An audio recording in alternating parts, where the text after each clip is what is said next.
दोस्तों, सबसे पहले तो मैं छत्तीसगढ़ पुलिस और इप्टा की जुगलबंदी को सलाम करता हूं और आभार व्यक्त करता हूं कि उन्होंने मुझे आपसे रूबरू होने का मौका दिया। आज का जो विषय मुझे बताया गया है वो है समय से टकराते साहित्यकार। निश्चित रूप से ये बहुत ही महत्वपूर्ण और एक व्यापक विषय है। कोई भी साहित्यकार अपने समय से टकरा कर ही एक अर्थपूर्ण रचना दे सकता है और साहित्य को समृद्ध कर सकता है। कोई ये पूछे कि साहित्य का उद्देश्य क्या है, तो मुझे लगता है कि साहित्य का सबसे बड़ा उद्देश्य ये है कि दुनिया कैसे सुंदर बने, कैसे लोगों की दुख तकलीफ़ें दूर हों, कैसे एक समाज रहने के लायक बने जिसमें सभी सुखी हों और ज़िंदगी जीना आसान हो। लेकिन लगता यह है कि ऐसा समय अभी तक आया नहीं है। इसीलिए हर साहित्यकार को अपने समय से टकराना पड़ता है। यह साहित्य की ज़रूरत भी है। कहा जा सकता है ये विचार सबसे पहले प्रगतिशीलता के रूप में सामने आया। जब आदमी खुद के दुखों से गमगीन था, अपनी ही तकलीफ़ों की बात करता था, तब प्रगतिशील आंदोलन ने इसे एक व्यापक फलक प्रदान किया और लेखक अपने समय से मुठभेड़ करने लगे। उसने साहित्य को एक नई धारा की ओर मोड़ दिया। जब प्रगतिशील आंदोलन शुरू हुआ तो हिंदी और उर्दू साहित्य में एक बड़ा बदलाव आया। रचनाओं में मानवीय चेहरा दिखाई देने लगा। इसमें उर्दू के रचनाकारों का भी बड़ा योगदान था, जिनमें फैज़ अहमद फैज़ थे, जहां निसार अख्तर थे, मजाज लखनवी थे, कैफी आजमी थे और भी बहुत सारे लोग थे, अनेक शायर थे। इन्होंने सबसे पहला काम तो ये किया कि जो शायरी महबूबा की जुल्फ़ों में फंसी हुई थी उसे वो निकाल कर बाहर लाए और ये बताया कि शायरी को समाज बदलने का एक औजार के रूप में भी काम में लिया जा सकता है। इसी तरह हिंदी में यथार्थ से मुठभेड़ कर उसे सामने लाने का काम मुंशी प्रेमचंद ने किया। जब चांद को खूबसूरत बताकर उसकी सुंदरता के कसीदे काटे जा रहे थे, तब प्रेमचंद ने हमें बताया कि आदमी को गोल चांद से ज़्यादा ज़रूरी गोल रोटी है। निश्चित रूप से ये वह दौर था जब समाज की विद्रूपता की तस्वीरें कहानियों में हमें दिखाई देने लगी थी। अपने समय से टकरा कर ही ऐसी रचनाओं को मूर्त रूप दिया जा सकता है और ये काम प्रगतिशील रचनाकारों ने किया। यहाँ एक सवाल उठना लाजमी है कि किसी भी साहित्यिक रचना में क्या शिल्प की उपेक्षा की जा सकती है। निश्चित रूप से साहित्य को एक अच्छी कला के रूप में ही देखा जाना चाहिए, लेकिन सवाल फिर वही उठता है कि तब विचार का क्या होगा।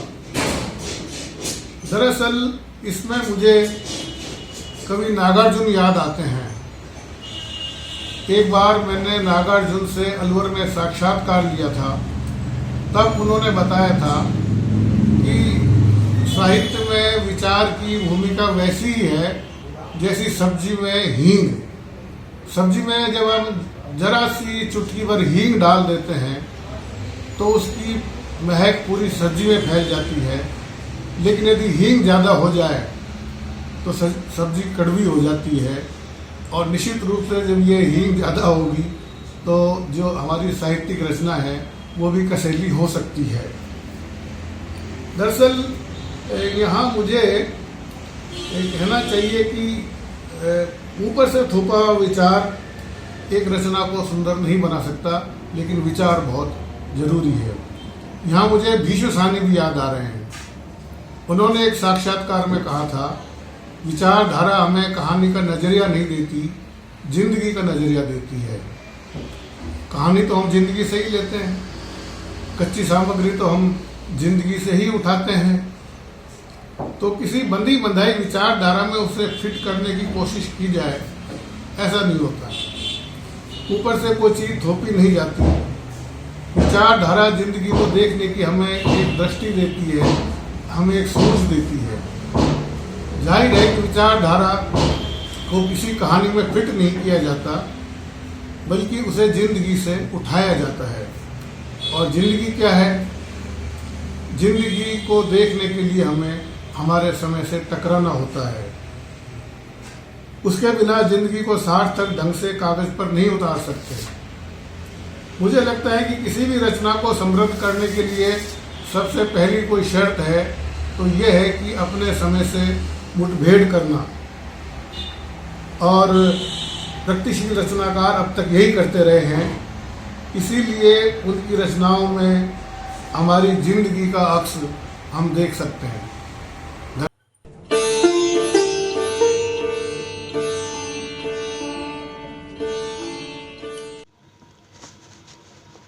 दोस्तों, अपने समय से टकराते रचनाकार के लिए ज़रूरी है कि वो अपने समय की गतिकी को समझे। रचनाकार तो अपने समय के यथार्थ से ही मुठभेड़ करता है। जाहिर है कि इस यथार्थ के स्वरूप और विकास को समझना होगा।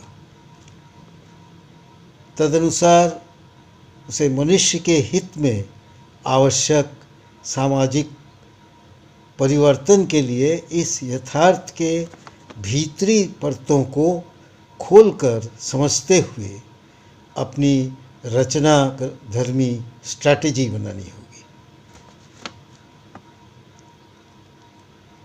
तो सवाल उठता है कि इस समय का यथार्थ क्या है।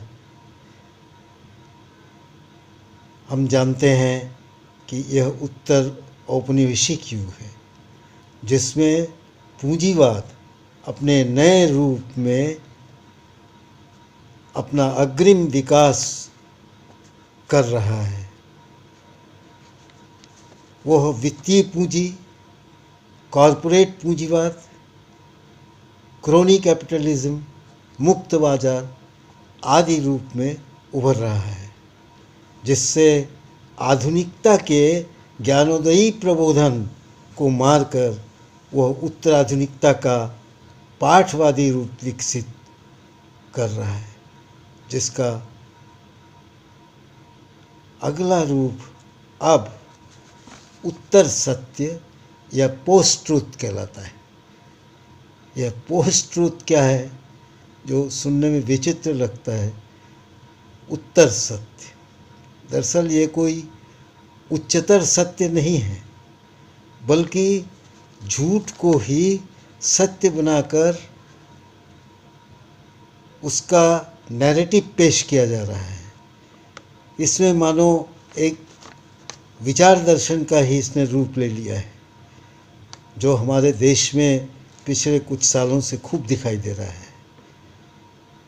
विश्व के अन्यत्र में भी पिछले कुछ सालों से हम देख रहे हैं इसी के विभिन्न रूप। खासकर अमेरिका में तो ये उद्गम स्थल ही है। ट्रंप इसमें माहिर हैं, हालांकि ट्रंप का झूठ पकड़ आता है।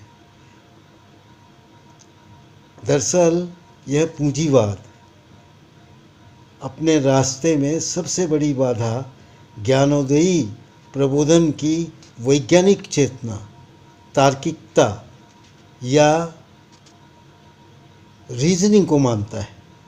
इसलिए वो एक दार्शनिक रणनीति के तहत संस्कृति, कला और साहित्य में लॉजिक को विखंडित कर रेटोरिक बनाने में लगा हुआ है।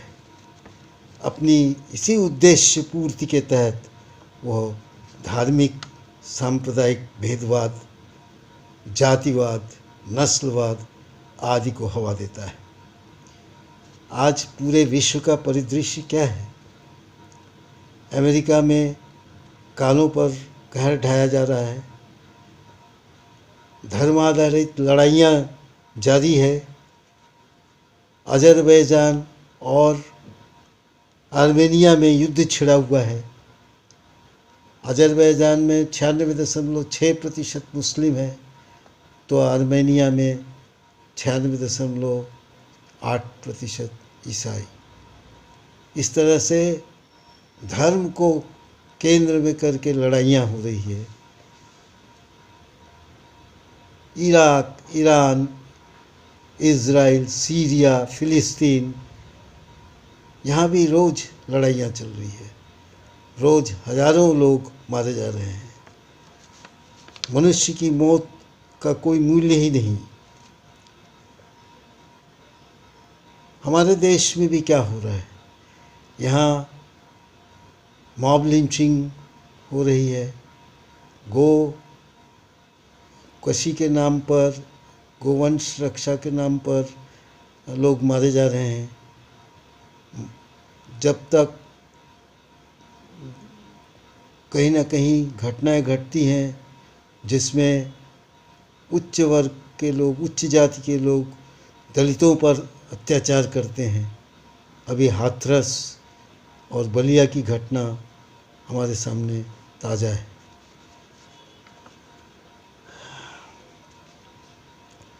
तो सामाजिक व्यवस्था में जब तक परिवर्तन नहीं होगा, धर्मों का जब तक यह स्वरूप रहेगा, तब तक परिवर्तन असंभव है।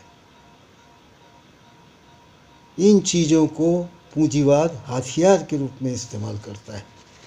धर्म को लेकर एक थीसिस हमारे समय के एक आलोचक, वरिष्ठ आलोचक और विचारक विनोद शाही जी ने दी है कि धर्म को हम सभ्यता और संस्कृति की चेतनामूलक रूप में यदि हम धर्म को परिवर्तित करें तो संभवतः धर्म के नाम पर जो सांप्रदायिक भेदभाव और लड़ाइयाँ होती है वो ना हो। यानी धर्म को वो सभ्यता और संस्कृति चेतनामूलक रूप में पेश करना, रूप में लाना चाहते हैं। इस पर बहस हो सकती है। तो आज हम जानते हैं कि यह डिजिटल युग है। टेक्नोलॉजी अपने चरम विकास पर पहुंच रहा है और डिजिटलाइजेशन में एआई, आर्टिफिशियल इंटेलिजेंस मनुष्य को आउटस्मार्ट कर रहा है।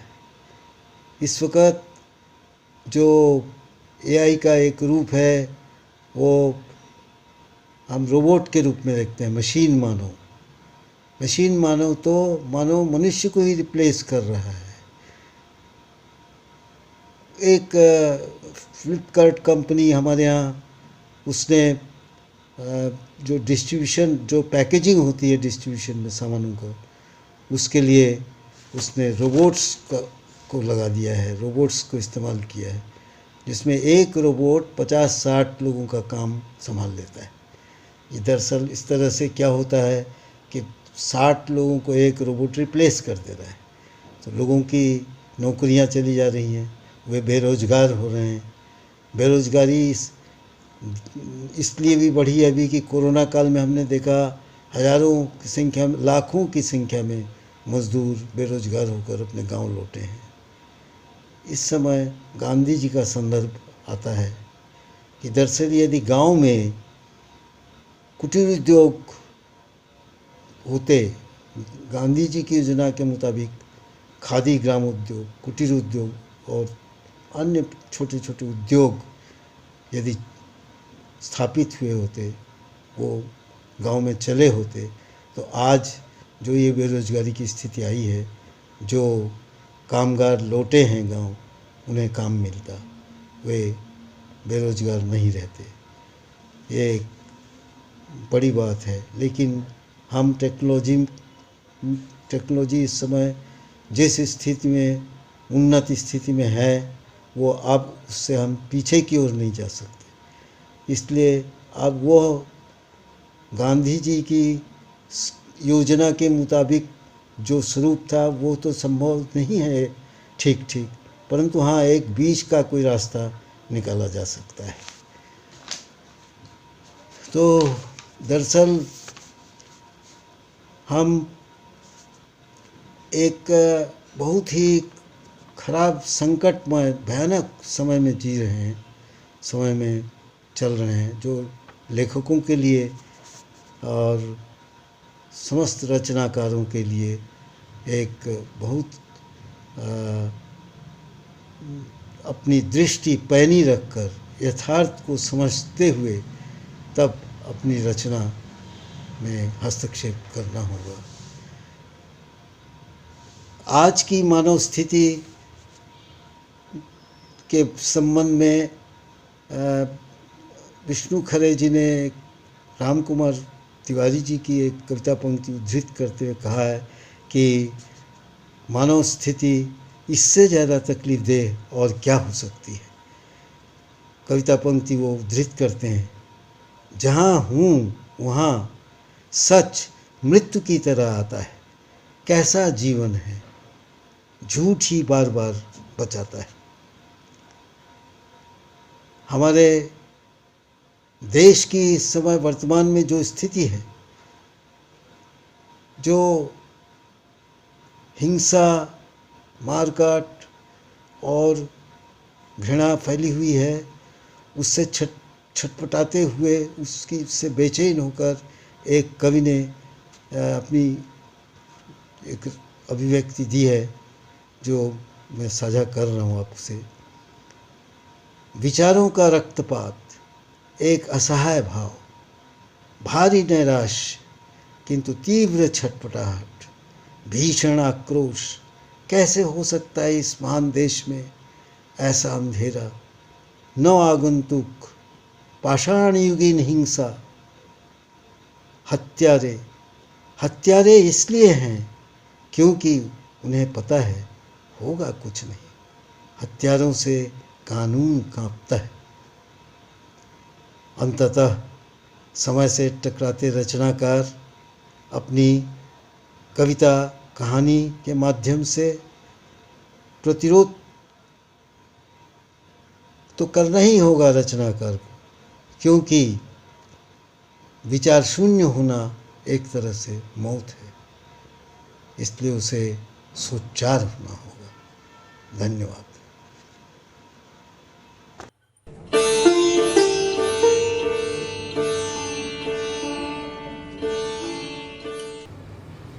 नौ नंबर सुदामा पांडे उर्फ धूमिल की जयंती है। इस अवसर पर धूमिल की भाषा शिल्प के बारे में मैं थोड़ा सा कहना चाहता हूँ।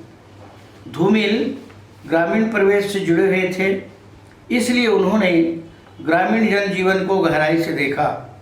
धूमिल की कविता का शिल्प आम आदमी के जीवन की भाषा का शिल्प है।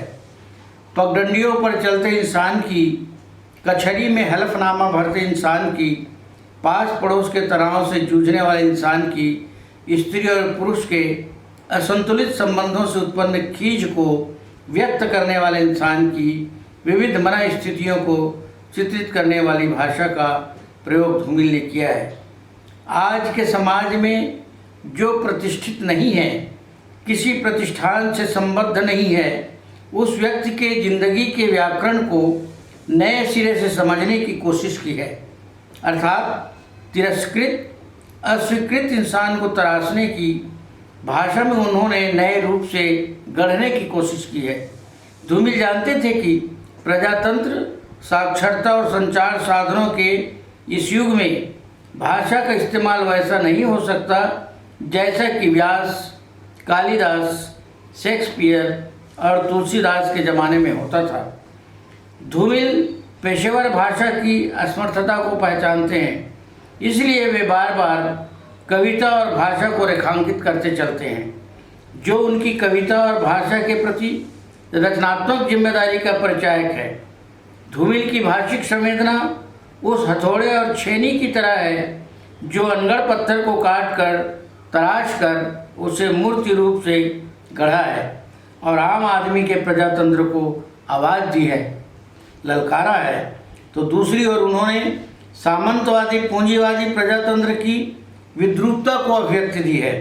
धूमिल की भाषा संवेदना इतनी खरी है कि उसमें शालीनता के लिए स्थान नहीं है। वे अपने आक्रमण से छंदों, अलंकारों, बिंबों और प्रतीकों की पूर्वानुबोधित अवधारणाओं को महत्वहीन करते हैं। वे लिखते हैं, बढ़िया उपमा है, अच्छा प्रतीक है, तीख है, तीख है। इस तरह धूमिल की भाषा में संवेदना, जुझारूपन तथा उसकी आक्रामक शक्ति इतनी अधिक है कि उसने अपने बल पर नवी कविता को समाजवादी जनवाद की ओर मोड़ दिया और पूंजीवादी जनवाद की स्थापनाओं का मजाक उड़ाया, उनके मर्म स्थलों पर प्रहार किया। भाषा का यह संघर्ष धूमिल की कविता शिल्प को बदलते हुए नए जीवन को ठोस आधार देती है।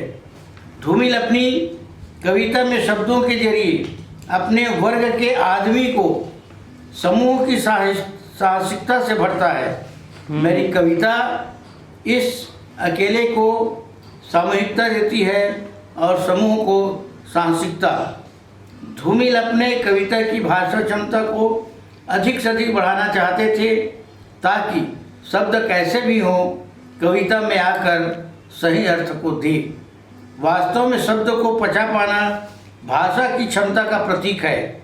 एक शब्द को पचाकर अपने रक्त में मिला लेने वाली भाषा कभी अशुद्ध नहीं होती, उसकी शक्ति बढ़ती है।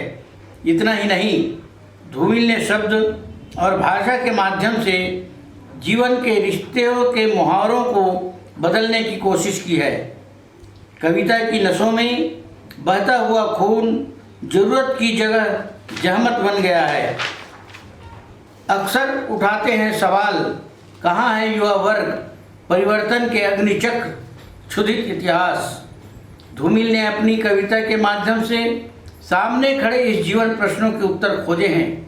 इसलिए बार बार धूमिल जनता का, युवा वर्ग का आह्वान करते हैं और उसकी चेतना को झंकृत करते हैं। धूमिल की मुख्य चिंता सामान्य जन के जीवन को लेकर है, इसलिए उनकी कविता की भाषा आम आदमी की जिंदगी को परत दर परत खोलने वाली भाषा है। धूमिल ने शब्दों में आदमी को गिरते हुए देखा है। इस तरह जिंदगी और शब्द के मुहावरों की परिस्थिति और परिवेश के अनुकूल बदलते हुए प्रस्तुत किया है और इसी की व्याख्या करते हुए कहते हैं, वह कौन सा प्रजातांत्रिक नुस्खा है कि जिस उम्र में मेरी माँ का चेहरा झुर्रियों की झोली बन गया है, उसी उम्र की मेरी पड़ोस की महिला के चेहरे पर मेरी प्रेमिका के चेहरे सा लोच है।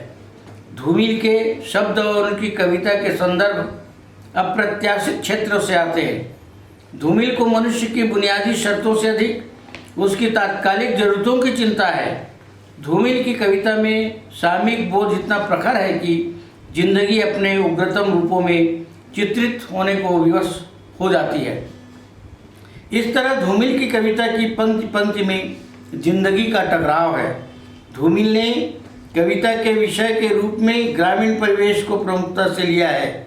वे जानते हैं कि व्यवस्था में बदलाव लाने के लिए ग्रामीण जन चेतना को जागृत करना आवश्यक है। उन्होंने कहा भी है कि गांव एक बार फिर रंगमंच पर है और अकाल ने उसे अद्भुत भूमिका दी है। एक घृणित भूख से जर्जर कंकाल अपनी पसली की एक एक हड्डी चटाक चटाक तोड़ता है और उससे प्रजातंत्र के नगाड़े को लगातार बजा रहा है।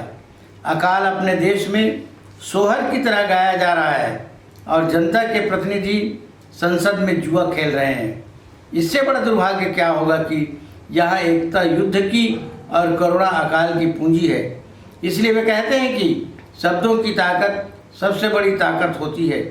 शब्द खो नहीं गए हैं, जुठलाए हुए हैं, उनके अर्थ बदले नहीं हैं, उन्हें गलत जगह रख दिया गया है।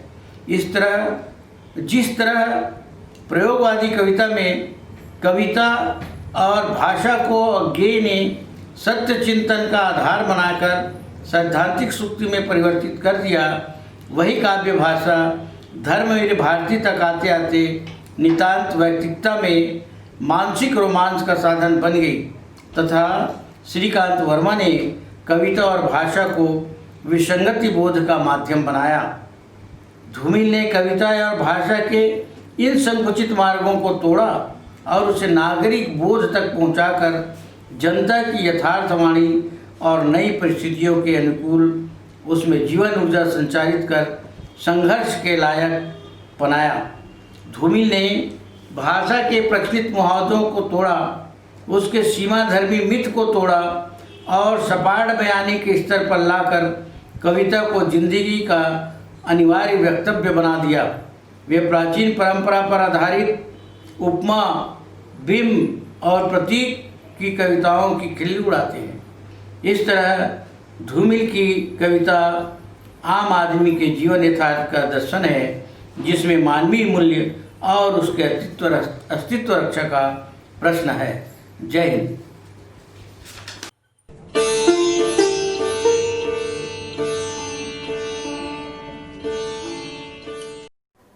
आदरणीय मित्रों, जुगलबंदी के सुनने वाले मेरे सभी साथियों को जीवन यदु का नमन, नमस्कार, प्रणाम। भाई परमेश्वर वैष्णव ने मुझे एक विषय दिया था, समय से टकराता रचनाकार। उस पर मैं कुछ विचार व्यक्त कर रहा हूँ। जो भी रचनाकार प्रगतिशील चेतना से संपन्न होगा, जो वास्तव में रचनाकार होगा, वह अपने समय से हर युग में टकराता आया है। इस युग में भी हम देख रहे हैं कि वह रचनाकार आज भी अपने युग से, अपने समय से टकरा रहा है। जो मुखौटाधारी रचनाकार होते हैं वे समय से समझौता करते हैं, सत्ता से समझौता करते हैं, और जो वास्तविक रचनाकार होते हैं वो अपनी रचनाएं लिखते हैं। आज तक एक लंबी फहरिस्त है कि लेखकों, कवियों या अन्य रचनाकारों की हत्याएं सत्ता के द्वारा हुई है। मित्रों, एक कविता की बाबत मैं आपसे चर्चा कर रहा हूँ।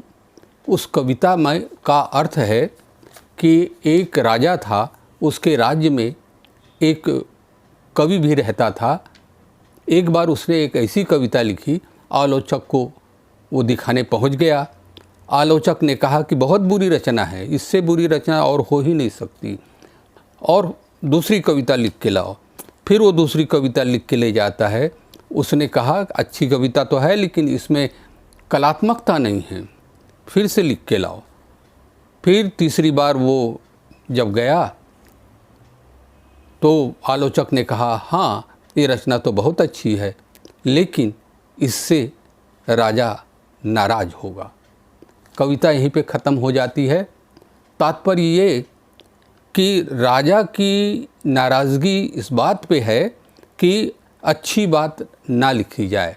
सत्ता की नाराज़गी इस बात पे होती है कि अच्छी बात ना लिखे, अच्छी कविता ना लिखी जाए, अच्छी चित्र ना बनाए जाए, अच्छी मूर्तियाँ ना बने। मित्रों, एक और घटना बताऊं मैं आपको। ये घटना है दूसरे महायुद्ध के समय की। हिटलर उस ज़माने का सबसे बड़ा खलनायक था। उसे सनक सवार हुई कि मैं अपनी मूर्तियों को हर चौराहे पे लगाऊंगा। लेकिन मूर्ति बनाने के लिए मूर्तिकार ने कहा कि कोई चित्र मिल जाए तो मैं बना दूं। फिर चित्रकार को खोजा गया। उस ज़माने में पिकासो स्पेन का रहने वाला है। पिकासो सबसे बड़ा विश्व का बड़ा चित्रकार था, उसके पास लोग गए और बताए कि हिटलर चाहते हैं कि आप उनका एक चित्र बना दें। उसने कहा कि यदि हिटलर स्वयं आकर के मेरे सामने बैठे तो मैं उनको देख करके चित्र बना दूंगा। वो मॉडलिंग जो होती है उसी तरह की बात उसने की। उसने कहा, मित्रों ने कहा इतना समय नहीं हो उसके पास, तो क्या ठीक है ना, वो अपनी गर्दन को काट करके मेरी टेबल पे ला के रख दें तो मैं उनकी मूर्ति उनका चित्र बना दूंगा। तो कहने का मतलब ये है कि जो रचनाकार होता है, जो अपने समय से टकराता है, उसका जवाब इसी तरह का होता है और इसी तरह से कोई रचना बनती है। मित्रों, हो सकता है ये बात ऐतिहासिक हो और हो सकता है कि ये बात किंवदंती हो, लेकिन इससे साफ पता चलता है कि सत्ता रचनाशील चेतना के प्रति व्यवहार क्या करती है। भाई राजेश जोशी की एक बहुत अच्छी कविता है, जो आज की जो दुर्घटनाएं हो रही हैं हिंदू मुसलमान को लेकर के और मॉब लिंचिंग की जो घटनाएं घट रही हैं हमारे समाज में, उसको लेकर के एक जो बात एक पागल औरत को लेकर के भाई राजेश जोशी ने बहुत अच्छी बात की है। उस कविता में उनने बताया कि एक पागल औरत को कुछ दंगाई मिलके दौड़ा रहे थे मारने के लिए। पागल औरत भाग रही थी, एक जगह जा कर के रुकी तो कुछ लोग वहाँ पहुँचे। उनने कहा कि भाई हुजूर, इसको मत मारिए, ये औरत पागल है, ये तो एक तो जनाना है, ऊपर से ये पागल है, इसको मत मारिए। ये उसी में से दंगाई में से एक आदमी चीखा, नहीं ये असल में अपनी न जात बता रही है न धर्म बता रही है, हम इसको कैसे छोड़ दें, या तो अपनी जाति बताए धर्म बताए छोड़ देंगे। तो उस बात को सुनकर वो औरत ज़ोर से हंसने लगी। वो लोग भी चौंक गए, दंगाई चौंक गए। उनने कहा, अरे ये औरत तो एकदम पागल है, एकदम पागल है ये, और उसके बाद लौट जाते हैं। ये कविता, इस तरह की बात हिंदू मुसलमान की जहाँ तक बात चली, मैं भास्कर चौधरी की बात करना चाहता हूँ। भास्कर चौधरी ने कुछ दिनों पहले एक कविता पढ़ी थी, इंटरनेट के माध्यम से मैंने उनकी वो कविता सुनी थी। हिंदी साहित्य सम्मेलन का कार्यक्रम था वो, उसमें मैंने वो कविता सुनी थी। उसने कहा कि कुछ फलों के धर्म अलग होते हैं, कुछ फलों के धर्म अलग होते हैं। अगर आम पका हुआ है तो हिंदू हो गया, अगर कच्चा है तो वो मुसलमान है।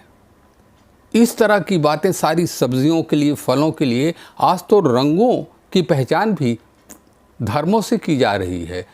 अगर वो भगवा है तो हिंदू का है, अगर वो हरा है तो मुसलमान का है।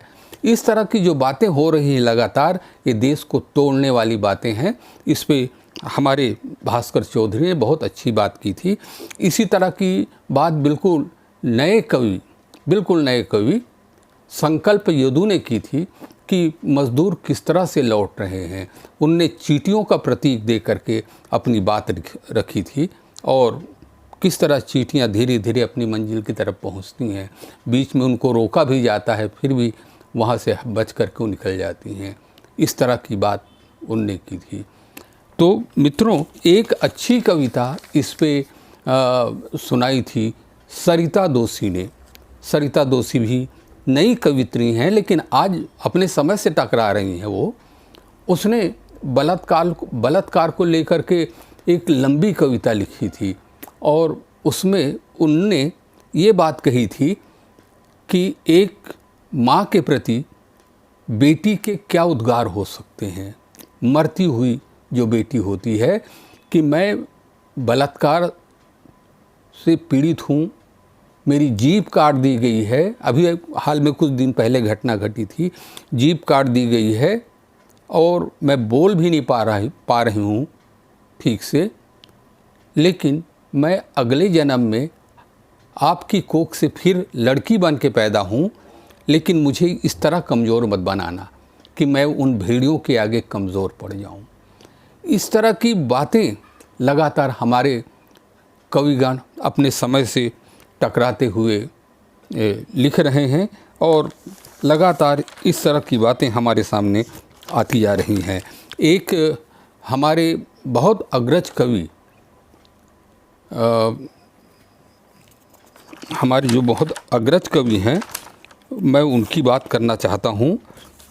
ये श्रीकांत वर्मा जी ने बहुत पहले एक कविता लिखी थी। मुझे अच्छी तरह से उस कविता का जो अर्थ है अभी तक दिमाग में है, वो मैं उसी को बता रहा हूँ कि एक निग्रो किस तरह से मार खाता है।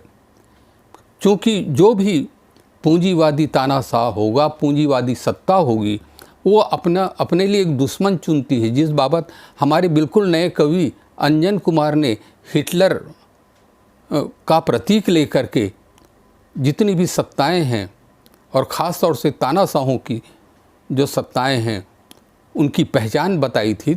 उनने ये कहा था कि हिटलर ने पहले अपने लिए एक दुश्मन चुना। हमेशा एक तानाशाह जो होता है वो हमेशा एक दुश्मन चुनता है। तो उस इसने श्रीकांत वर्मा जी ने ये कहा, क्योंकि वहाँ पे एक दुश्मन चुन लिया गया था कि जितने भी निग्रो हैं वो सब दुश्मन हैं। जो निग्रो होता है वो हर जगह मार खाता है। कभी मार खाता है वो कि उसने कभी एक गोरी मेम को ललचाई आँखों से देखा था, इसलिए मार खाता है, केवल देखा था। कभी वो इसलिए मार खाता है कि क्योंकि वो जुए में जीत गया था, इसलिए मार खाता है। कभी वो मार खाता है इसलिए कि उसने साफ साफ बता दिया कि मैं निग्रो हूँ। इस तरह की कविताओं में जो बात आ रही है, लगातार ये कवि अपने समय से टकरा रहे हैं और आज के युग का रचनाकार भी लगातार अपने समय से टकरा रहा है। और निश्चित तौर पे ये हमारे लिए अच्छी बात है कि हमारे जो नए कवि हैं वो भी इस रास्ते पे अपने चरण धर चुके हैं, आगे बढ़ेंगे। धन्यवाद मित्रों।